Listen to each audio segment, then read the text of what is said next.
Hi hello every one, എല്ലാവർക്കും മാഷും ടീച്ചറിൻ്റെ മറ്റൊരു പുതിയ വീഡിയോയിലോട്ട് ഒരിക്കൽ കൂടി സ്വാഗതം. ഇന്ന് ടീച്ചർ എത്തിയിട്ടുള്ളത് 4ാം ക്ലാസ്സിലെ കൂട്ടുകാരുടെ ഗണിതം ഓണം പരീക്ഷ മോഡൽ ക്വസ്റ്റ്യൻസും അവയ്ക്കുള്ള ഉത്തരങ്ങളുമായിട്ടാണ് കേട്ടോ. അപ്പോൾ വേഗം നമുക്ക് നമ്മുടെ പരീക്ഷയിലോട്ട് പോയാലോ? അതിലോട്ട് പോകുന്നതിന് മുന്നേ ടീച്ചർക്ക് മറ്റൊരു കാര്യം കൂടി പറയാനായിട്ടുണ്ട്. അതായത് കൂട്ടുകാർക്ക് എക്സാം റിലേറ്റഡ് ആയിട്ടുള്ള സ്പെഷ്യൽ വീഡിയോ ക്ലാസ്സസും അതുപോലെ തന്നെ എക്സാമിന് കൂട്ടുകാർക്ക് ട്യൂഷനും ആവശ്യമായിട്ട് വരികയാണെങ്കിൽ നമ്മുടെ ചാനലിൽ നിങ്ങൾക്ക് മെമ്പർഷിപ്പ് എടുത്ത് ജോയിൻ ചെയ്യാവുന്നതാണ് കേട്ടോ. അങ്ങനെ ജോയിൻ ചെയ്യുന്ന കൂട്ടുകാർക്ക് വീക്ക്ലി 3 ഡേയ്സ് ക്ലാസ്സുകൾ അവൈലബിൾ ആയിരിക്കും കേട്ടോ. ഓക്കെ മക്കളെ, അപ്പം നമുക്ക് നമ്മുടെ ക്ലാസ്സിലോട്ട് പോയാലോ?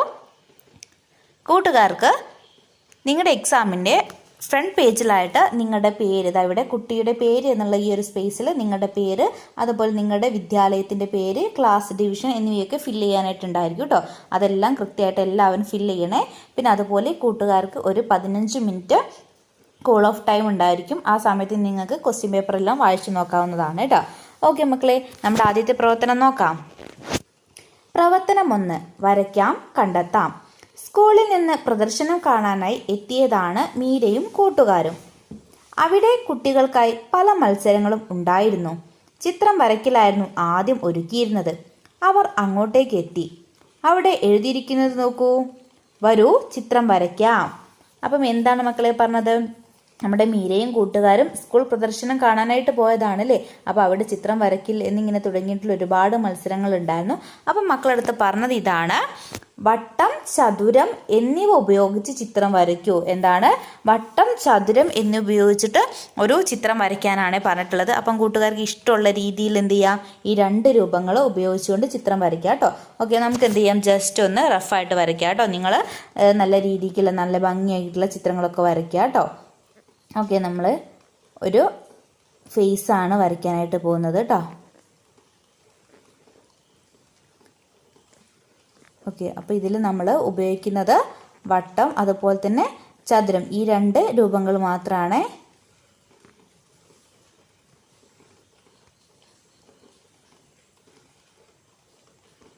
നിങ്ങൾക്ക് ഏത് രൂപങ്ങളും ഇത് ഉപയോഗിച്ചിട്ട് ഏത് ചിത്രം വേണമെങ്കിലും വരയ്ക്കാം കേട്ടോ. നിങ്ങൾക്ക് ഇഷ്ടമുള്ള രീതിയിൽ ചിത്രങ്ങൾ വരയ്ക്കാം. ഓക്കെ, അപ്പം നമ്മൾ എന്ത് ചെയ്തു? ഇത്തരത്തിലൊരു രൂപമാണ് വരച്ചിട്ടുള്ളത് കേട്ടോ. ഇതിൽ ഏതൊക്കെ രൂപങ്ങളെ വന്നിട്ടുള്ളൂ? വട്ടവും അതുപോലെ തന്നെ ചതുരവും മാത്രമേ വന്നിട്ടുള്ളൂ കേട്ടോ. ഓക്കെ, ഇനി അതിൽ തന്നെയുള്ള മറ്റൊരു ചോദ്യം നോക്കിക്കേ. നിങ്ങൾ വരച്ച രൂപത്തിൽ എത്ര ചതുരങ്ങളുണ്ട്? നിങ്ങൾ വരച്ച രൂപത്തിൽ എത്ര ചതുരങ്ങളുണ്ട് എന്നതാണ് ചോദിച്ചിട്ടുള്ളത് കേട്ടോ. അപ്പം നമുക്കൊന്ന് കൗണ്ട് ചെയ്ത് നോക്കാം. ഇവിടെ 1 ഉണ്ട്, പിന്നെ ഇവിടെ ഈ വായയുടെ ഈ ഒരു ഭാഗം എന്തായിട്ട് വരും? 2, ഇത് 3, ഇത് 4, 5, 6 അല്ലേ. അപ്പോൾ ടോട്ടൽ എത്ര ചതുരങ്ങളുണ്ട്? 6 ചതുരങ്ങളുണ്ട് കേട്ടോ. അപ്പോൾ ഈ ഒരു ചോദ്യത്തിന് ആൻസർ നിങ്ങൾ വരയ്ക്കുന്ന ആ ഒരു ചിത്രവുമായി ബന്ധപ്പെട്ടിരിക്കും. ഏത് ചിത്രമാണോ നിങ്ങൾ വരയ്ക്കുന്നത് അതനുസരിച്ചായിരിക്കും ആ ഒരു ചതുരങ്ങളുടെ എണ്ണം കേട്ടോ. അതൊന്ന് മക്കൾ ശ്രദ്ധിക്കണേ. ഓക്കെ, ഇനി അതിൽ തന്നെ മറ്റൊരു ചോദ്യം കൂടിയുണ്ട്. നോക്കിക്കേ. ചുവടെ തന്നിരിക്കുന്നവയിൽ ചതുരത്തിൻ്റെ പ്രത്യേകത അല്ലാത്തതിന് തെറ്റടയാളം ഇടുക എന്നാണ് പറഞ്ഞത് കേട്ടോ. ചുവടെ തന്നിരിക്കുന്നവയിൽ ചതുരത്തിൻ്റെ പ്രത്യേകത അല്ലാത്തതിന് തെറ്റിടാനാണ് പറഞ്ഞിട്ടുള്ളത്. ഓക്കെ മക്കളെ, ആദ്യത്തെ നോക്കിക്കുക. എന്താണ്? 4 വശമുണ്ട് അല്ലേ. അതെന്താണ്? കറക്റ്റ് അല്ലേ? നമുക്കവിടെ ശരിയിട്ട് കൊടുക്കാം കേട്ടോ. ശരിയിട്ട് കൊടുക്കാം. 4 മൂലയുണ്ട് അല്ലേ. ചതുരം എന്ന് പറയുന്ന ഫിഗർ മക്കൾക്ക് അറിയാലോ. ഇതാണ് ചതുരം എന്ന് പറയുന്നത് കേട്ടോ. ഇതാണ് ചതുരം. നമുക്കൊന്നുകൂടി വൃത്തിയായിട്ട് വരയ്ക്കാം കേട്ടോ. ഇതാണ് എന്ത്? ചതുരം എന്ന് പറയുന്നത്. 4 വശമുണ്ട്. 4 വശമില്ലേ? 1, 2, 3, 4 അല്ലേ. 4 വശമുണ്ട്. അതുകൊണ്ട് ആ ഒരു സ്റ്റേറ്റ്മെന്റ് ശരിയാണ്. അടുത്തത് എന്താണ്? 4 മൂലയുണ്ട്. 4 മൂലയില്ലേ? ഇവിടെ ഒരു മൂലയുണ്ട്, ഇവിടെ ഒരു മൂല, ഇവിടെ ഒരു മൂല, ഇവിടെ ഒരു മൂല അല്ലേ. അപ്പം 4 മൂലയുണ്ട്. പിന്നെ മൂന്നാമതായിട്ട് പറഞ്ഞിട്ടുള്ള സ്റ്റേറ്റ്മെന്റ് എന്താണ്? എതിർവശങ്ങൾ ഒരേ അളവല്ല എന്നാണ് പറഞ്ഞിട്ടുള്ളത് അല്ലേ. അതായത് ഈ ഒരു വശത്തിൻ്റെ എതിർവശം എന്ന് പറയുന്നത് ഇതാണ് അല്ലേ. മക്കൾ ആ ചിത്രം നോക്കിക്കേ. ഈ വശത്തിൻ്റെ ഏകദേശം അതേ നീളം തന്നെയല്ലേ അതിൻ്റെ ഓപ്പോസിറ്റ് ആയിട്ടുള്ള, അതായത് അതിൻ്റെ എതിർവശമായിട്ടുള്ള ഈ ഒരു ഭാഗത്തുള്ളത്. അതുപോലെ ഈ ഒരു വശത്തിൻ്റെ അതേ നീളമല്ലേ അതിനെതിരെയുള്ള ഈ വശത്തിനുള്ളത്. അതുകൊണ്ട് ഈ ഒരു സ്റ്റേറ്റ്മെൻറ്റ് ശരിയാണോ? അല്ല അല്ലേ. ഈ ഒരു സ്റ്റേറ്റ്മെൻറ്റ് എന്താണ്? തെറ്റാണ്. അടുത്ത നോക്കിക്കേ. എതിർവശങ്ങൾ ഒരേ അളവാണ്. ആ സ്റ്റേറ്റ്മെൻറ്റ് ശരിയാണെന്ന് നമ്മൾ പറഞ്ഞു അല്ലേ. എതിർവശങ്ങൾ എന്താണ്? ഒരേ അളവാണ്. അപ്പം അതിൽ ആകെ ഒരു സ്റ്റേറ്റ്മെൻറ്റ് മാത്രമേ റോങ് ആയിട്ട് വരുന്നുള്ളൂ കേട്ടോ. ഓക്കെ മക്കളെ, ഇനി അടുത്ത ക്വസ്റ്റ്യൻ നോക്കിക്കേ. വീണ വരച്ച ചിത്രമാണ് ചുവടെ തന്നിരിക്കുന്നത്. ഇതിൽ എത്ര ചതുരങ്ങളുണ്ട് എന്നതാണ് ചോദിച്ചിട്ടുള്ളത്. അപ്പോൾ പെട്ടെന്ന് കൂട്ടുകാർക്കൊക്കെ തെറ്റിപ്പോകാൻ സാധ്യതയുള്ളൊരു ക്വസ്റ്റ്യൻ ആണ്. പെട്ടെന്ന് കാണുമ്പോൾ കൂട്ടുകാർ എന്ത് ചെയ്യും?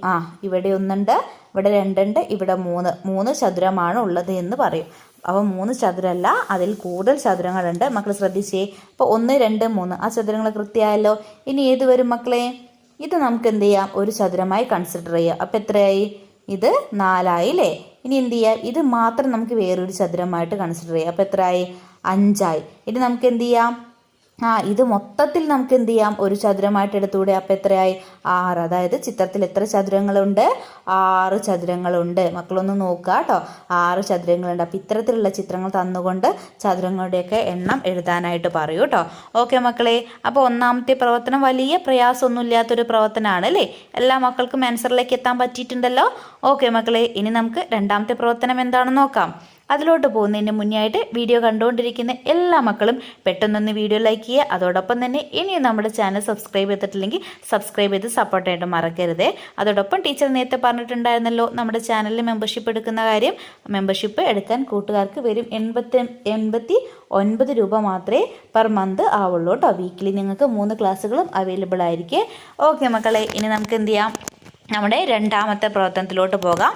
പ്രവർത്തനം 2, വരൂ സമ്മാനം നേടാം. എന്താണ്? വരൂ സമ്മാനം നേടാം എന്നാണ് രണ്ടാമത്തെ പ്രവർത്തനം കേട്ടോ. ഓക്കെ മക്കളെ, ക്വസ്റ്റ്യൻ നോക്കിക്കേ. പ്രദർശന നഗരിയുടെ അടുത്ത ഭാഗത്ത് ചില നിർദ്ദേശങ്ങൾ എഴുതിയ കടലാസ് വെച്ചിട്ടുണ്ട്. അതിനനുസരിച്ച് സംഖ്യാ സ്ട്രിപ്പിൽ സംഖ്യ ഉണ്ടാക്കി എഴുതിയാൽ സമ്മാനം കിട്ടും. മീരയ്ക്ക് കിട്ടിയ കുറിപ്പുകൾ നോക്കൂ. അതിനനുസരിച്ച് സംഖ്യാ സ്ട്രിപ്പിൽ എഴുതി സംഖ്യ കണ്ടെത്തൂ എന്നാണ് പറഞ്ഞിട്ടുള്ളത് കേട്ടോ. അപ്പം മീരയ്ക്ക് കിട്ടിയിട്ടുള്ള കുറിപ്പുകളാണ് ഇതാ ഇവിടെയൊക്കെ കൊടുത്തിട്ടുള്ളത്. അപ്പോൾ അതിനനുസരിച്ച് മക്കൾ എന്ത് ചെയ്യണം? ഇവിടെ തന്നിട്ടുള്ള സംഖ്യാ സ്ട്രിപ്പിൽ എഴുതിയിട്ട് സംഖ്യ കണ്ടെത്താനാണ് പറഞ്ഞിട്ടുള്ളത്. അപ്പം നോക്കിക്കേ മക്കളെ, അവർക്ക് ആദ്യം കിട്ടിയ കുറിപ്പിൽ എന്താണ് പറഞ്ഞിട്ടുള്ളത്? 3 100, 8 10, 5000, 4 1 അല്ലേ? 5000 4 1. നമുക്ക് എന്ത് ചെയ്യാം? ഈ ഒരു കുറിപ്പിലുള്ള കാര്യത്തെ നമുക്ക് ഇവിടെ സംഖ്യാ സ്ട്രിപ്പിലോട്ട് എഴുതി നോക്കാം അല്ലേ? അപ്പോൾ നമുക്ക് ആദ്യം എന്ത് എഴുതാം? 4 ആദ്യം നമുക്ക് 1000ൻ്റെ ഇത് എഴുതാം അല്ലേ? എത്ര 1000 ഉണ്ട്? 5000 ആണുള്ളത്. അപ്പോൾ നമ്മൾ ഈ 1000ൻ്റെ ഈ ഒരു സ്ട്രിപ്പിൽ നമ്മൾ എഴുതിയിട്ടോ. എത്ര 1000 ഉണ്ട്? 5000 ഉണ്ട്. ഇനി നമുക്ക് ഇത് 100ൻ്റെതല്ലേ? 100ൽ നമുക്ക് എഴുതാം അല്ലേ? എത്ര 100 ഉണ്ട്? 3 100 ഉണ്ട്. പിന്നെ 8 10 ആണല്ലോ ഉള്ളത്. 8 10 എന്ന് പറഞ്ഞാൽ 80 ആണ് അല്ലേ? 8 10 ഉണ്ട്, 4 1 ഉണ്ട്. എങ്കിൽ സംഖ്യ ഏതായിരിക്കും മക്കളെ?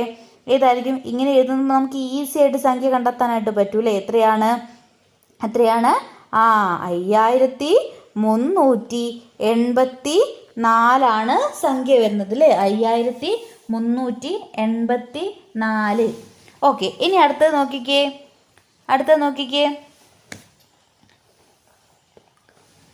4000ഉം 3 10ഉം ചേർന്ന സംഖ്യ.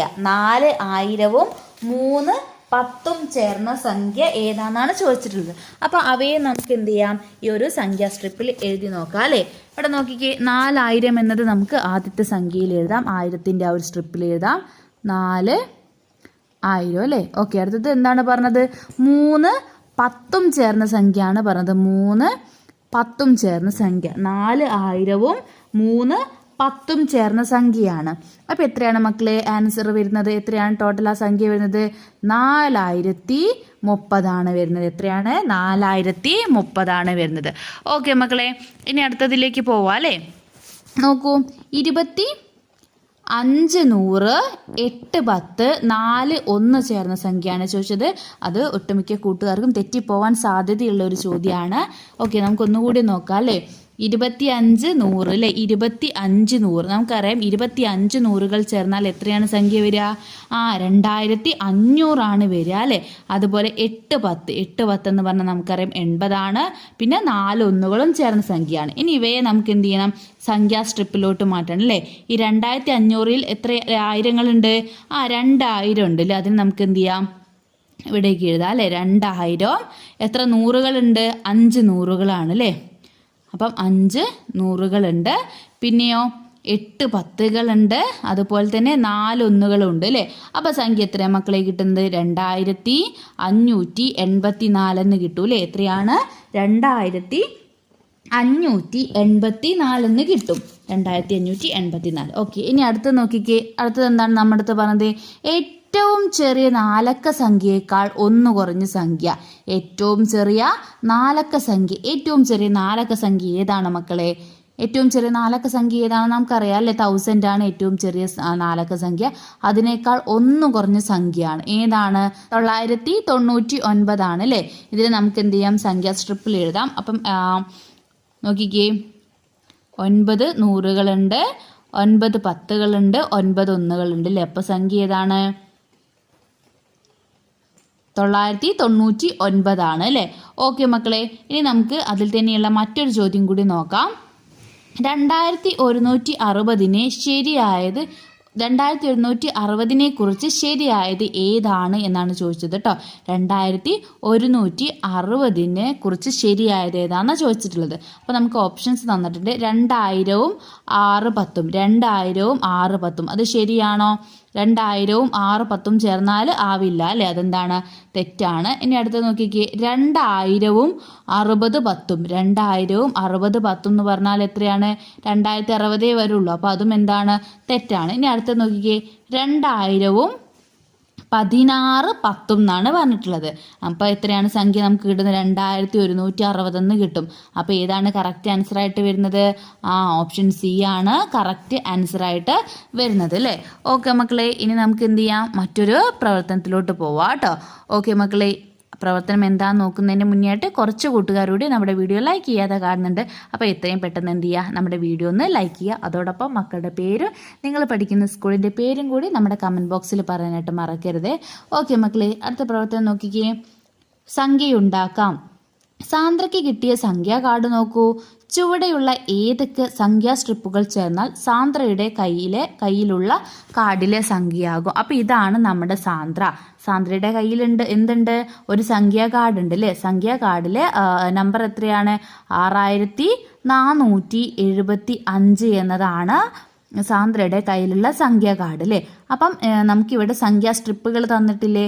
ചുവടെയുള്ള ഏതൊക്കെ സ്ട്രിപ്പുകൾ ചേർന്നാലാണ് സാന്ദ്രയുടെ കയ്യിലുള്ള കാർഡിലെ സംഖ്യയാകും എന്നാണ് ചോദിച്ചത്. അപ്പം നമുക്കറിയാം 6475 ആണ് അല്ലേ. അപ്പം 6000 എന്നുള്ള ഒരു സംഖ്യാ സ്ട്രിപ്പ് വേണം അല്ലേ. 6000 എന്നുള്ളത് നമുക്ക് ഒരു സംഖ്യാ സ്ട്രിപ്പ് വേണം. പിന്നെ 100ൻ്റെ സ്ഥാനത്ത് ഏതാണ്? 4 ആണല്ലേ. അപ്പോൾ ഏതാണ്? 400 എന്നുള്ള ഈ ഒരു സ്ട്രിപ്പ് വേണം. പിന്നെ 70 എന്നുള്ള സ്ട്രിപ്പ് വേണം. അതുപോലെ തന്നെ 5 എന്നുള്ള സ്ട്രിപ്പ് വേണം. അതെല്ലാം കൂടി ഒന്ന് മക്കൾ നോക്കിക്കേ, ആവുന്നുണ്ടോ? നമ്മൾ ആദ്യം എടുത്തത് ഏതാണ്? 6000 എന്നുള്ള സ്ട്രിപ്പാണ്. പിന്നെ 400 എന്നുള്ള സ്ട്രിപ്പ് എടുത്തു, 70 എന്നുള്ള സ്ട്രിപ്പ് എടുത്തു, 5 എന്നുള്ള സ്ട്രിപ്പ് എടുത്തു. എല്ലാം കൂടി ആഡ് ചെയ്ത് നോക്കിക്കുക മക്കളെ, എത്രയാണ് സംഖ്യ കിട്ടുക? 6475. ആ സംഖ്യയല്ലേ നമ്മുടെ സാന്ദ്രയുടെ കൈവശമുള്ളത്? 6475 ആണ് അല്ലേ. ഓക്കെ, അപ്പോൾ നമ്മുടെ അടുത്ത് ആ ഒരു സ്ട്രിപ്പ് എഴുതാനുള്ളൊരു സ്പേസ് നമുക്കിവിടെ തന്നിട്ടുണ്ട് കേട്ടോ. ഏതൊക്കെ എടുത്തു? ആദ്യം നമ്മൾ 6000 അല്ലേ, പിന്നെയോ 400 എടുത്തു, പിന്നെ നമ്മൾ 70 എടുത്തു, പിന്നെ നമ്മൾ ഏത് ചെയ്തു? 5ൻ്റെ സ്ട്രിപ്പ് എടുത്തു അല്ലേ. ഇത്രയും സ്ട്രിപ്പുകളാണ് നമ്മൾ എടുത്തിട്ടുള്ളത്. ഓക്കെ മക്കളെ, ഇനി നമ്മളടുത്ത് ചോദിച്ചത് തന്നിരിക്കുന്ന സംഖ്യാ സ്ട്രിപ്പുകൾ ഉപയോഗിച്ച് ഉണ്ടാക്കാവുന്ന ഏറ്റവും വലിയ നാലക്ക സംഖ്യ എഴുതുക എന്നാണ് പറഞ്ഞത് കേട്ടോ. അതായത് നമുക്ക് ഇത്രയും സംഖ്യാ സ്ട്രിപ്പുകൾ ഇവിടെ തന്നിട്ടില്ലേ, ഇതിൽ സംഖ്യാ സ്ട്രിപ്പുകൾ ഉപയോഗിച്ചുണ്ടാക്കാവുന്ന ഏറ്റവും വലിയ നാലക്ക സംഖ്യയാണ് ചോദിച്ചിട്ടുള്ളത്. അപ്പോൾ അത് കണ്ടെത്താനായിട്ട് നമ്മൾ ആദ്യം എന്ത് ചെയ്യണം? ആയിരങ്ങളുടെ സ്ഥാനത്ത് ഏറ്റവും വലുതായിട്ട് വരുന്ന സംഖ്യ ഏതാന്ന് നോക്കുക. ഇതിലിപ്പോൾ ഏതൊക്കെയാണ് 1000 വരുന്നത്? ഇവിടെ ഒരു 6000 വരുന്നുണ്ട്, ഇവിടെ ഒരു 6000 വരുന്നുണ്ട്, ഒരു 7000 വരുന്നുണ്ട്, പിന്നെ ഏതാണ്? ഒരു 9000 വരുന്നുണ്ട് അല്ലേ. അപ്പോൾ അതിലേതാണ് വലുതായിട്ട് വരുന്നത്? നമുക്കറിയാം അല്ലേ, 9000 ആണ് വരുന്നത്. ഓക്കെ, അപ്പോൾ നമ്മൾ എന്ത് ചെയ്തു? ഒന്ന് ഈ കാർഡ് സെലക്ട് ചെയ്തു. ഇനി നമ്മൾ ഏതിലോട്ടാണ് പോകുന്നത്? 100ൻ്റെ സ്ഥാനത്തിലോട്ടാണ് പോകേണ്ടത് അല്ലേ. അതിലേറ്റവും വലുതായിട്ട് ഏതൊക്കെയാണ് വരുന്നത്? ആദ്യം നമുക്ക് 100ൻ്റെ സ്ഥാനത്തുള്ളത് നോക്കാം. ഏതൊക്കെയാണ്? 400 ഉണ്ട്, 600 ഉണ്ട്, 800 ഉണ്ട്, 300 ഉണ്ട് അല്ലേ, പിന്നെ 500 ഉണ്ട്. ഇത്രയാണുള്ളത്. ഇതിലേതാണ് വലുതെന്നാണ് നമ്മൾ ഇനി കണ്ടെത്തേണ്ടത്. ഏതാണ്? 800 ആണ് വലുതായിട്ടുള്ളത് അല്ലേ. 800 ആണ് വലുതായിട്ടുള്ളത്. ഓക്കെ, അപ്പം നമ്മൾ ആ ഒരു സ്ട്രിപ്പ് എടുത്തു, 800ൻ്റെ ഒരു സ്ട്രിപ്പ് എടുത്തു. ഇനി നമ്മൾ എന്ത് കണ്ടെത്തണം? 10ൻ്റെ സ്ഥാനത്ത് അല്ലേ. 10ൻ്റെ സ്ഥാനത്ത് ആരൊക്കെയുണ്ട്? 10ൻ്റെ വരുന്ന സംഖ്യ സ്ട്രിപ്പുകൾ 50 ഉണ്ട്, 60 ഉണ്ട്, 70 ഉണ്ട്, 90 ഉണ്ട് അല്ലേ. അതിൽ നമുക്ക് ഏതാണ് എടുക്കേണ്ടത്? ഏതാണ് വലുതായിട്ട് വരുന്നത്? 90 ആണ് വലുതായിട്ട് വരുന്നത്. 90 ആണ് വലുതായിട്ട് വരുന്നത് കേട്ടോ. ഓക്കെ, ഇനി അടുത്തത് നമുക്ക് എന്ത് കണ്ടെത്തണം? 1ന്റെ സ്ഥാനത്ത് ഉള്ള വലിയവനെ കണ്ടെത്തണം അല്ലേ. 1ന്റെ സ്ഥാനത്ത് ആരാണ് വലുതുള്ളത്? 1ന്റെ സ്ഥാനക്കാർ 6 ഉണ്ട്, പിന്നെയോ 5 ഉണ്ട്, 4 ഉണ്ട്, ഇത്രയല്ലേ ഉള്ളൂ. 5, 6, 4 അല്ലേ, ഇത്രയേ ഉള്ളൂ 1ന്റെ സ്ഥാനത്ത് വരുന്നത്. 5 ആണോ 4 ആണോ 6 ആണോ വലുതായിട്ട് വരുന്നത്? 6 ആണ് വരുന്നത് അല്ലേ. അപ്പം നമ്മൾ എന്ത് ചെയ്തു? 6ന്റെ ഒരു സ്ട്രിപ്പും കൂടി എടുത്തു. 6ന്റെ ഒരു സ്ട്രിപ്പും കൂടി എടുത്തു. അപ്പോൾ ടോട്ടൽ എത്രയാണ് മക്കളെ സംഖ്യ വരുന്നത്? ടോട്ടൽ എത്രയാണ് വരുന്നത്?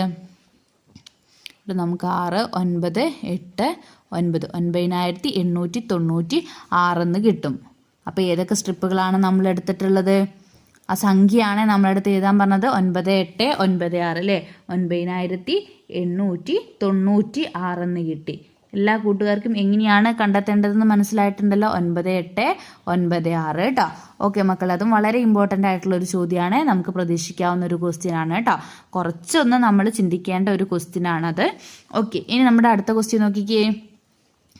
അബാക്കസിലെ 1000ന്റെ സ്ഥാനത്ത് നിന്നും ഒരു മുത്തെടുത്ത് 10ന്റെ സ്ഥാനത്തിടുക. ഇപ്പോൾ കിട്ടിയ സംഖ്യ എന്താണ്? എന്താണ് പറഞ്ഞത്? നമുക്ക് അവിടെ ഒരു അബാക്കസ് തന്നിട്ടുണ്ട് അല്ലേ. 1000, 100, 10, 1 അല്ലേ. 1000 സ്ഥാനം വരെയുള്ള അബാക്കസ് ആണ്. അതിൽ 1000ന്റെ സ്ഥാനത്ത് ഇപ്പോൾ എത്ര മുത്തുകളുണ്ട്? 1, 2, 3, 4 4 മുത്തുകളുണ്ട്. എന്താണ് നമ്മുടെ അടുത്ത് പറഞ്ഞത്?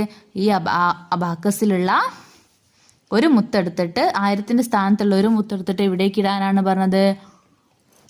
100ന്റെ സ്ഥാനത്തേക്ക് ഇടാനാണ്. ഇവിടെ ഈ ഒരു മുത്തില്ല, ഇതിനെ മാറ്റിയിട്ട് എന്ത് ചെയ്യണം? 100ന്റെ സ്ഥാനത്തേക്ക് ഇടാനാണ് പറഞ്ഞത്. അങ്ങനെയാണെങ്കിൽ എത്രയാണ് സംഖ്യ? എത്രയാണ് മക്കളെ? 1000ന്റെ സ്ഥാനത്ത് 3, 100ന്റെ സ്ഥാനത്ത് 1, 10ന്റെ സ്ഥാനത്ത് സംഖ്യയില്ല, 1ന്റെ സ്ഥാനത്തും സംഖ്യയില്ല. അപ്പോൾ നമുക്ക് എത്ര കിട്ടി? 3100 എന്ന് കിട്ടി. Okay, clear? ഇനി അതിൽ തന്നെയുള്ള മറ്റൊരു ചോദ്യം നോക്കിക്കേ. അബാക്കസിലെ ആദ്യ സംഖ്യയും ഇപ്പോഴത്തെ സംഖ്യയും തമ്മിലുള്ള വ്യത്യാസം എത്ര?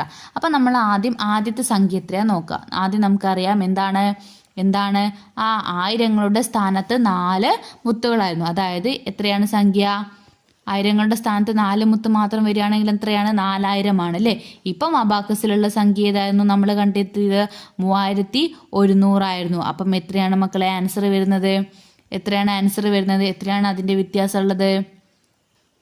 900 ആണ് വ്യത്യാസം വരുന്നത് അല്ലേ. ഓക്കെ മക്കൾ, അപ്പം ഇങ്ങനെയാണ് കണ്ടെത്തേണ്ടത്. ഇനി നമുക്ക് എന്ത് ചെയ്യാം? അടുത്തൊരു ചോദ്യത്തിലോട്ട് പോകാം. നോക്കിക്കേ. 5083 ചുവടെ കൊടുത്തതിൽ ഏതു സംഖ്യയാണ്? ശരി ഉത്തരത്തിന് ടിക്ക് അടയാളപ്പെടുത്തുക എന്നാ പറഞ്ഞത്. എത്രയാണ്? 5083. 5083 ചുവടെ കൊടുത്തതിൽ ഏതു സംഖ്യയാണ്? അപ്പോൾ നമുക്ക് എന്ത് ചെയ്യാം? ഇനി ചിലപ്പം കൂട്ടുകാർക്ക് ഇങ്ങനെ ഓപ്ഷൻ കാണുന്ന സമയത്ത് സംശയം വരാനുള്ള സാധ്യതയുണ്ട്. അതുകൊണ്ട് എന്ത് ചെയ്യുക? നിങ്ങൾക്ക് അവിടെ തന്ന സാധനം നിങ്ങൾ സ്വയം ഒന്ന് എഴുതി നോക്കുക കേട്ടോ. ഓപ്ഷനിലേക്ക് വരുന്നതിൻ്റെ മുന്നേ ഒന്നുകൂടി നോക്കുക കേട്ടോ. അപ്പോൾ എത്രയാണ് പറഞ്ഞത്? 5083. 5083 എന്ന്. അതേതാണ്? ഓപ്ഷൻ സി ആണ് വരുന്നത്. പെട്ടെന്ന് 5083 എന്ന് പറയുമ്പോൾ ഇതൊക്കെ നിങ്ങൾ സർക്കിൾ ചെയ്ത് വെക്കാൻ അല്ലെങ്കിൽ ടിക്ക് ഇടാനുള്ള ഒരു പ്രോബബിലിറ്റി ഉണ്ട്. അതുകൊണ്ടാണ് ടീച്ചർ പറഞ്ഞത് നിങ്ങൾ എന്ത് ചെയ്യുക? വേഗം ഒന്ന് എഴുതി നോക്കുക. എഴുതി നോക്കുകയാണെങ്കിൽ നിങ്ങൾക്ക് തെറ്റാതെ ആൻസറിലേക്ക് എത്താൻ പറ്റും. ഓപ്ഷനിലേക്ക് പോകുമ്പം അവിടെ തെറ്റാനുള്ള പ്രോബബിലിറ്റി കൂടുതലാണ് കേട്ടോ. ഓക്കെ മക്കളെ, അപ്പോൾ ഇന്നത്തെ ക്ലാസ്സിൽ നമ്മൾ ഇത്രയും ക്വസ്റ്റ്യൻസ് ആണ് ഡിസ്കസ് ചെയ്യുന്നത്. അപ്പോൾ വീഡിയോ യൂസ്ഫുൾ ആയിട്ടുണ്ടെങ്കിൽ തീർച്ചയായിട്ടും നമ്മുടെ കമൻറ്റ് ബോക്സിൽ പറയാം. അതോടൊപ്പം തന്നെ മെമ്പർഷിപ്പ് എടുക്കേണ്ട കാര്യം കൂട്ടുകാർ മറന്നു പോകരുത് കേട്ടോ. ഓക്കെ മക്കളെ, ഇനി നമുക്ക് ഈ വീഡിയോയുടെ സെക്കൻഡ് പാർട്ട് അടുത്ത ക്ലാസ്സിൽ കാണാം. മറ്റൊരു പുതിയ വീഡിയോയുമായിട്ട് നമുക്ക് വീണ്ടും കാണാം.